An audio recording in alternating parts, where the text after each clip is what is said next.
आज मैं आप सभी के साथ ब्रायन विच की बेटी एमी विच का केस शेयर करने जा रही हूँ। एमी विच बताती हैं कि उनके पिता द्वारा कई बार उनका पास्ट लाइफ रिग्रेशन किया गया और उन्होंने एक गहरी शांति को भी महसूस किया, लेकिन बस यहीं तक।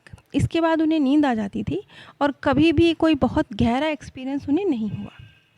लेकिन एक बार बहुत साल पहले एमी विच फिलाडेल्फिया के एक हॉस्पिटल में काम कर रही थी, जहाँ पर कैंसर का इलाज किया जाता है। और उस हॉस्पिटल में काम करने वाले जो उनके दूसरे साथीगण थे, वो एमी विच के पिता ब्रायन विच द्वारा जो पास्ट लाइफ रिग्रेशन किया जाता है, उनके इस कार्य से परिचित थे। तो उनके आग्रह पर ही एक कार्यशाला का आयोजन किया गया, वहीं फिलाडेल्फिया में ही, जहाँ पर ब्रायन विच द्वारा पास्ट लाइफ रिग्रेशन का एक सामूहिक सेशन लिया जाना था। तो एमी विच को कोई यकीन तो नहीं था, उन्हें तो उनका तो एक्सपीरियंस ये था कि कभी भी उनका पास्ट लाइफ रिग्रेशन सफल नहीं हुआ है, तो उन्हें उम्मीद नहीं थी। लेकिन फिर भी क्योंकि सभी उनके दोस्त चाहते थे कि इसी हॉस्पिटल में यहीं पर इसका आयोजन किया जाए, तो इस सामूहिक पास्ट लाइफ रिग्रेशन का आयोजन किया गया। एमी विच को इस सामूहिक सेशन से कोई उम्मीद नहीं थी, लेकिन फिर भी उन्होंने इसमें पार्टिसिपेट किया।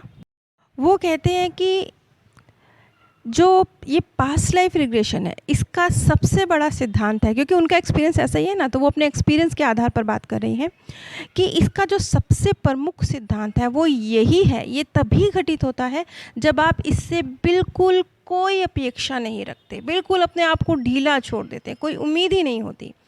ऐसा ही एमी विच के साथ भी हुआ। वो कहते हैं कि क्योंकि इससे पहले जब भी ये सेशंस हुए थे, तो वो बहुत उम्मीद के साथ इन सेशंस को अटेंड करती थी और बहुत प्रयास होता था उनकी तरफ से कि ये सेशंस बेहतर जाए। और क्योंकि वो प्रयासरत हो जाती थी, इसलिए उनका चेतन मन सक्रिय हो जाता था और अवचेतन मन को सामने आने का मौका ही नहीं मिलता था। और यही वजह थी कि इससे पहले जो रिग्रेशन किए गए एमी विच के, वो सक्सेसफुल नहीं हो पाए। लेकिन ये रिग्रेशन, जब एमी विच को कोई उम्मीद ही नहीं थी कि ये सक्सेसफुल होगा, ये सक्सेसफुल हुआ।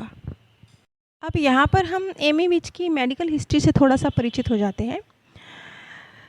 एमी विच जब 25 साल की थी, तब उन्हें आँखों में कोई प्रॉब्लम आई, तो वो अपने चश्मे का नंबर चेक कराने के लिए हॉस्पिटल गई। सामान्य सी जांच थी, लेकिन जो जांच कर रहे थे टेक्नीशियन, उन्होंने कहा कि आपकी आँखों में मोतियाबिंद हो गया है। ये बहुत हैरानी की बात थी। क्यों? क्योंकि वो तो 25 साल की एक लड़की थी, तो उन्हें उम्मीद ही नहीं थी, क्योंकि ये तो बुज़ुर्गों को होने वाली बीमारी है।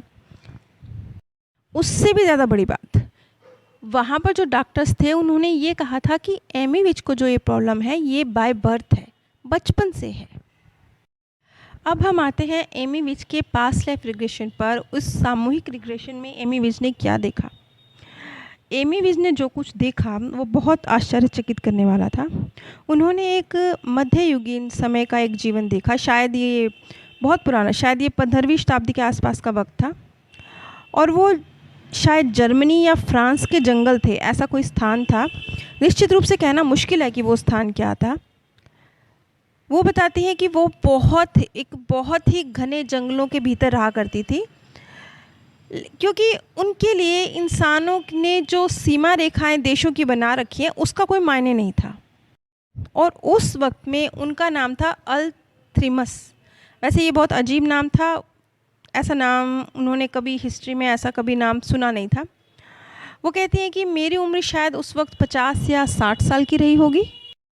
उनका चेहरा लंबा था और एक बुज़ुर्ग व्यक्ति के जैसा था, बाल सफ़ेद हो चुके थे, और पत्थरों की बनी हुई एक बहुत छोटी सी गोल सी एक झोपड़ी थी, बहुत छोटी सी, जिसमें बस घास फूस की बनी हुई थी, उसमें वो रहा करती थी। सिर्फ एक ही कमरा था, कुछ सुख सुविधा नहीं थी, कुछ नहीं था, लेकिन उस बुज़ुर्ग महिला के लिए वो बहुत आरामदेह था।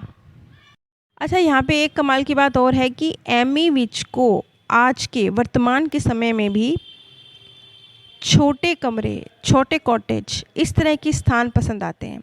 मतलब जिन जगहों पर लोग कहते हैं कि अरे ये जगह बड़ी छोटी है, हमें यहाँ घुटन हो रही है, वो कहते हैं मुझे अच्छा सा लगता है, मुझे लगता है ये मेरा घर है, मुझे घर जैसी फीलिंग आती है, मुझे मतलब छोटी जगह से कोई दिक्कत नहीं है, उल्टा अपनापन लगता है मुझे छोटी जगह पर। खैर उस वक्त में जो एमी विच का अल्थीमस के रूप में जो उसका जीवन था वो ऐसा था कि वो दिन दिन भर जंगलों में भटकती रहती थी और तरह तरह के पत्थर, पत्तियाँ, जड़ी बूटियाँ, ऐसी ऐसी चीज़ें इकट्ठी करती रहती थी और घर आकर उनका बड़ा मुआयना करती थी कि भैया ये चीज़ क्या है, और फिर झोपड़ी में अपना उसको जमा कर लेती थी। तो जो आसपास के जो उसके कस्बे के लोग, तो जंगल में रहती थी, लेकिन जो उनके कस्बे के लोग थे आसपास के, उनको लगता था कि ये बुढ़िया अकेली रहती है, पता नहीं कौन सी जड़ी बूटियाँ इकट्ठी करती रहती है, ये कोई तंत्र मंत्र तो नहीं करती, क्या जमा करके रखा हुआ है उसने अपने झोपड़े में। उनको लगता था कुछ मतलब तपस्या वपस्या कर रही है, कुछ सिद्धियाँ प्राप्त करना चाहती है, और हकीकत इसके बिल्कुल उलट थी। वो महिला एक सामान्य बुद्धिमान महिला की तरह भी नहीं थी, वो एक मंद बुद्धि इंसान थी। उसके पास सिद्धियाँ तो दूर की बात है, एक साधारण बुद्धि तक नहीं थी। उसके जो मस्तिष्क का पूरा विकास होता है ना, ऐसा भी नहीं था। पढ़ाई लिखाई में भी उसको दिक्कत थी, उसे कुछ नहीं आता था।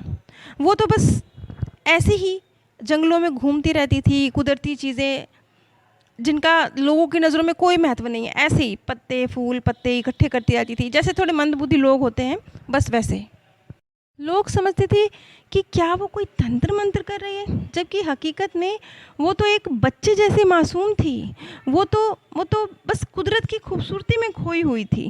वो तो छोटे बच्चे की तरह एक जिज्ञासा, आश्चर्य जो छोटे बच्चे के पास होता है ना, बस उसी तरह की जिज्ञासा से, आश्चर्य से भरी हुई थी, इसीलिए बस घूमा करती थी जंगलों में। उसे दुनियादारी से, लोगों से, समाज से कोई लेना देना नहीं था। उसे क्या समाज के नियम हैं, तौर तरीके हैं, सामाजिक जीवन कितना जटिल है, इन बातों से कोई लेना देना नहीं था। इसीलिए तो वो जंगल में रहती थी, क्योंकि उसे आज़ादी चाहिए थी, आराम चाहिए था, अकेलापन चाहिए था। ये सारी खूबियाँ एमी विच के अंदर आज भी हैं। आज भी वो ऐसी ही है, दुनिया से अनजान, अकेला रहना पसंद करने वाली, शांत, छोटी सी जगह को पसंद करने वाली। खैर कि पता नहीं क्यों, लेकिन कस्बे के लोगों को ये लगने लगा कि शायद ये औरत हमारे लिए खतरा है, कोई परेशानी खड़ी कर सकती है, जबकि उस बेचारी को तो अकल भी नहीं थी, लेकिन उन्हें लगा कि शायद ये कोई खतरा है। और इसी तरह से एक दिन भीड़, कस्बे के लोग हाथों में जलती हुई मशालें लेकर जंगल में उसकी झोपड़ी के करीब आ गए और उसके आसपास के पूरे इलाके में आग लगा दी। और उस बेचारी मासूम सी औरत के लिए जो उसकी कीमती चीज़ें थी, फूल, पत्थर, जड़ी बूटियाँ, लकड़ियाँ, जीव जंतुओं के अवशेष, वो सब जला दिए। उसके लिए तो वो चीज़ें बहुत महत्व रखती थी, उसके लिए तो वो पेड़ पौधे नहीं थे, वो उसके दोस्त थे। वो लोगों के लिए होंगे पेड़ पौधे, जीव जंतु, वो उसके दोस्त थे।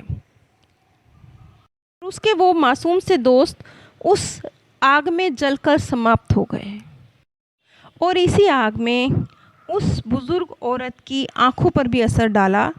ऑलरेडी उसकी आंखें वीक थी, तो शायद उसके धुएं की वजह से या कुछ शायद तपन आंखों तक पहुंची, किसी कारण से उसकी आंखों पर असर हुआ और वो बस अंधे समान हो गई। लेकिन फिर भी कैसे तैसे, क्यों जैसे कदमों को पता होता है ना रास्ता, तो बस ऐसे ही गिरते पड़ते अपनी झोपड़ी से बाहर निकली और जंगल की तरफ भागी और उसने अपनी जान बचा ली। अब अल्जाइमर परेशान थी कि लोगों ने उसके साथ ऐसा किया क्यों, उसने ऐसा किसी का क्या अहित कर दिया था, ऐसा किसी को क्या नुकसान पहुंचा दिया था। वो तो अपने हाल में खुश थी ना, फिर लोगों ने उसे उसके हाल पर क्यों नहीं छोड़ा? उसने गुनाह कौन सा किया था? उसने तो कभी जंगल में घूमने वाले कीट पतंगों को, मक्खियों को भी नुकसान नहीं पहुंचाया था। बेशक आईक्यू के मामले में अल्थीमस मंद बुद्धि थी, बेवकूफ़ थी, लेकिन उसने कुछ बर्बरता तो नहीं दिखाई थी ना, कोई कुटिलता तो नहीं दिखाई थी ना। तो फिर समाज के वो लोग जो अपने आप को बहुत समझदार, अक्लमंद कहते हैं, उन्होंने उसके साथ ऐसा क्यों किया? अल्थीमस को तो जादू टोना होता क्या है इसका मतलब तक नहीं पता था। जिस चीज़ का उसे मतलब तक नहीं पता, उस चीज़ के लिए उसके साथ ऐसा किया गया। और वो इस बात से परेशान थी कि अपनी गलत धारणाओं की वजह से कोई किसी की ज़िंदगी कैसे बर्बाद कर सकता है। सारा गुस्सा उसे इसी बात का था, सारा दुख उसे इसी बात का था। एक तो उसके दोस्त चले गए, दोस्त क्या, उसके पेड़ पौधे, जीव जंतु, छोटे छोटे पता नहीं क्या क्या उसने रखा हुआ था अपने झोपड़े में, वो चले गए। खैर, वो मंद बुद्धि थी, लेकिन भावनात्मक रूप से तो बहुत एक इमोशनल व्यक्ति थी।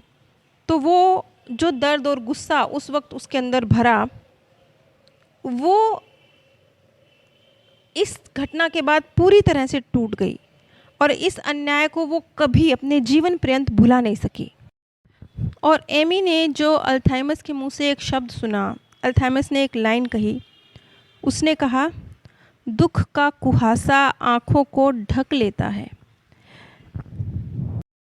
खैर, इस रिग्रेशन के बाद एमी विच ने इस चीज़ को महसूस किया कि जो कुछ भी उसके साथ हुआ था वो बहुत बहुत पुराने वक्त की बात है, उसका वर्तमान से कोई ताल्लुक़ नहीं है। इस समझ के साथ जब वो आगे बढ़ी तो वक्त गुजरने के साथ, अच्छा बहुत जल्दी नहीं हुआ, लगभग 6 साल का लंबा वक्त लगा। इतना लंबा वक्त गुजरने के साथ साथ एमी विच की आंखें ठीक होती चली गई और लगभग 6 साल बाद जो मोतियाबिंद बताया गया था एमी विच की आंखों में, वो मोतियाबिंद पूरी तरह से ठीक हो गया। अच्छा, इतना लंबा वक्त क्यों लगा? क्योंकि वो जो दर्द था ना, उससे पूरी तरह से बाहर निकलते हुए और इसको समझते हुए कि ये बात अब ख़त्म हो चुकी है, अब एमी विच अल्जाइमर नहीं है। तो इस चीज़ को समझते समझते, आत्मसात करते करते, अपने सबकॉन्शियस माइंड में बिठाते बिठाते शायद 6 वर्ष का लंबा वक्त लग गया।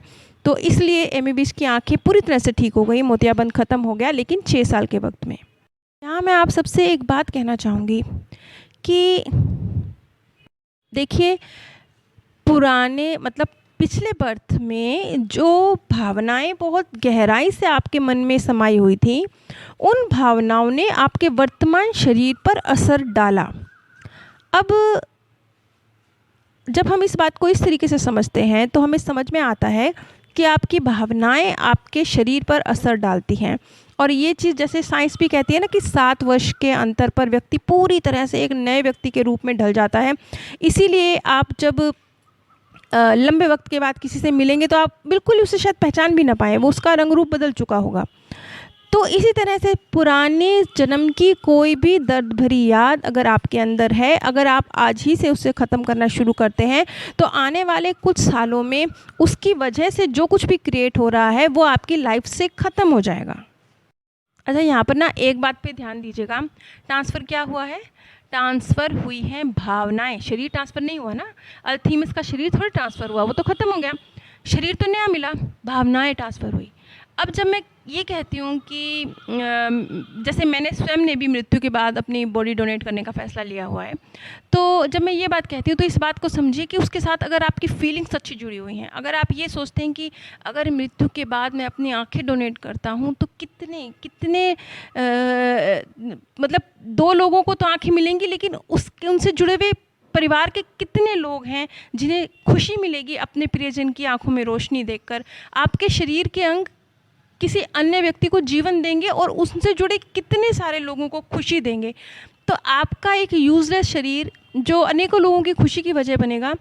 तो अगर ये चीज़ आप सही समझ के साथ करते हैं तो नेक्स्ट बर्थ में, क्योंकि भावना सही है, भावना ट्रांसफ़र हो रही है, भावना का फल ट्रांसफ़र हो रहा है, ध्यान रखिएगा, शरीर ट्रांसफ़र नहीं हो रहा, भावना का फल ट्रांसफ़र हो रहा है।